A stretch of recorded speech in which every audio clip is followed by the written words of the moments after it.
Let's get to it. The Dan Campbell decisions, your 2 cents on it.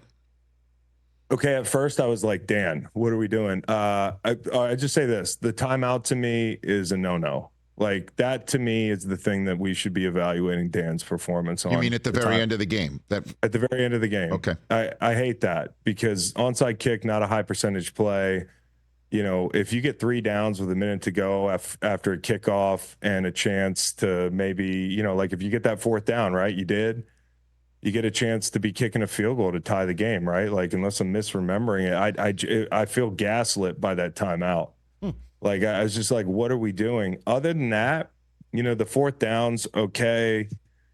You know, that's who you are. And to his credit, I looked at the second half again just 10 minutes ago.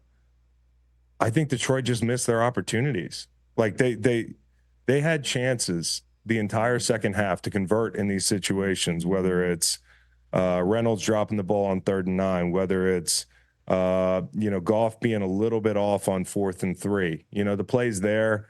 You know, Dan Campbell didn't fumble the ball. Gibbs fumbled the ball. There was a point in this half where they came out and they were rolling. They were chunking them. It's 24-10. They get 3rd and 4. Warner makes a great play in the run game. On 4th and 2, Reynolds drops the ball. Like, these are plays that need to be made, right? And I know I've been on the other end of it, like where at the end of the Dallas game where I think Goff's been a little bit off, you're like, well, I know the play's open in the flat, but maybe don't trust the guy who's been a little bit off. But in this situation, the balls are on guys' hands, dude. Like, so make the plays. I'm with you.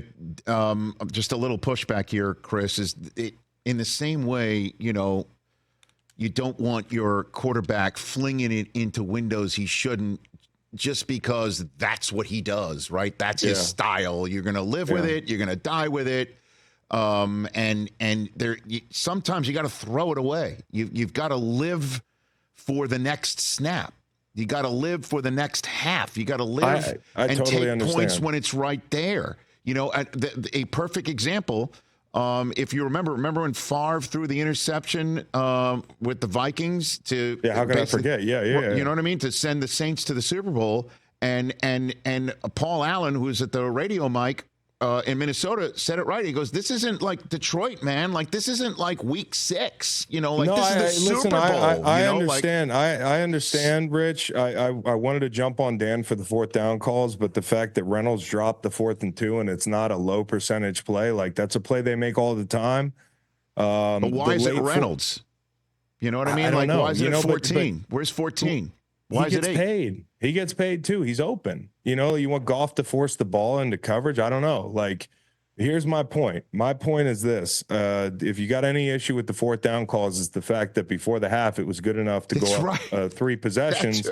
But the same thing in the second half was not good enough. And I think late in the game, you're thinking more about possessions than points. So in that situation, I might have kicked, but that's the way they do things. And Reynolds dropped the ball. You know, like, I can't fault Dan for that when the right play is dialed up, or Ben, or that sort of thing.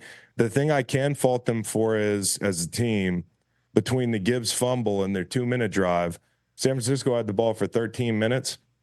They had it for 3 minutes. And that's the difference. And the difference between kicking a field goal in that situation for people, and part of this is hindsight, because if he catches the ball, they might go up 31-10 or whatever it was. You know, that's the side of it that Dan Campbell's looking at, is if Reynolds catches this can of corn, we're going to go up 3 touchdowns in the next 2 minutes of the third quarter, and then the game's over. So I understand the attacking. I really do. You know, as bad as I want to second guess the guy, but at that point you go up 27-10, and the difference is there's 7 minutes to go in the third quarter at that point. Yeah. It's tied at 24 with 3 minutes to go in the second quarter, or the third quarter. So in a 4-minute span, it flips because of the Gibbs fumble and a 3 and out. And, you know, like, part of it's hindsight, and you live and die with these decisions. And part of the reason they're here are those decisions. So I can't second guess that one as much as I can. The timeout to me is, I don't get it. Catch the Rich Eisen Show every single day on the Roku channel, 12 to 3 Eastern, for free.